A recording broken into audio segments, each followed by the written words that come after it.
And that was a scene in the House overnight. Our Powerhouse Roundtable here to weigh in on what's next in the Shutdown Showdown. First, the take of a president who's been there. Bill Clinton was in the White House the last time the government shut down in 1995 and 1996. And when it was over, he was on a smooth glide path to re-election. His advice to President Obama: stand firm. The president has to take the position he's taken, which is you, not me, you voted to spend this money. America is one of maybe the only country in the world that requires 2 votes to spend money. First, they vote to spend the money. Then they got to vote again to issue the bonds to, in effect, borrow the money from the American people to cover the spending they have already voted for.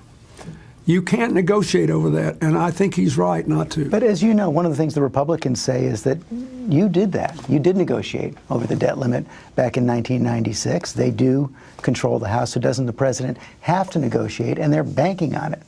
Well, but the negotiations we had were extremely minor, and keep in mind there were 2 different things.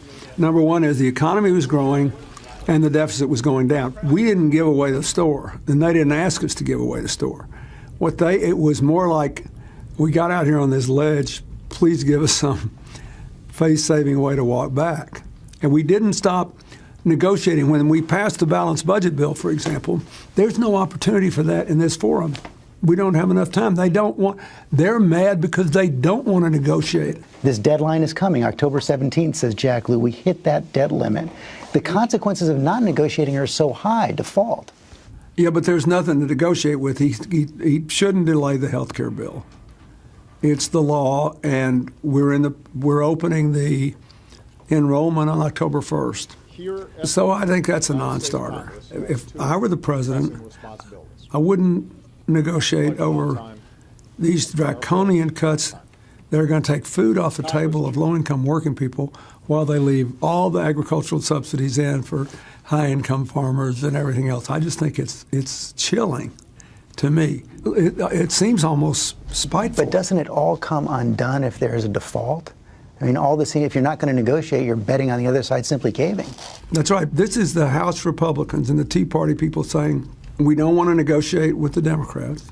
We want to dictate over the Senate, over the House Democrats, over the Speaker of the House of our own party, and over the President. We insist on dictating the course of the country. So you're saying you just have to stand up to that, I think no matter what the consequences? I do. It's terrible because all over the world, people see, like, I listen to some of Senator Cruz's filibuster on the health care bill. Are almost without exception the most and he just kept making all these claims that just aren't so, and everybody knows they're not. They're African Americans, they're single moms. In other parts of the world where we draw investment from, they think, why is America majoring in the minors? But at some point, if they're going to change the way the Constitution works and fundamentally alter the character of our country and damage the future of a lot of kids, you just have to say no, and then hope that there'll be a basis for some agreement.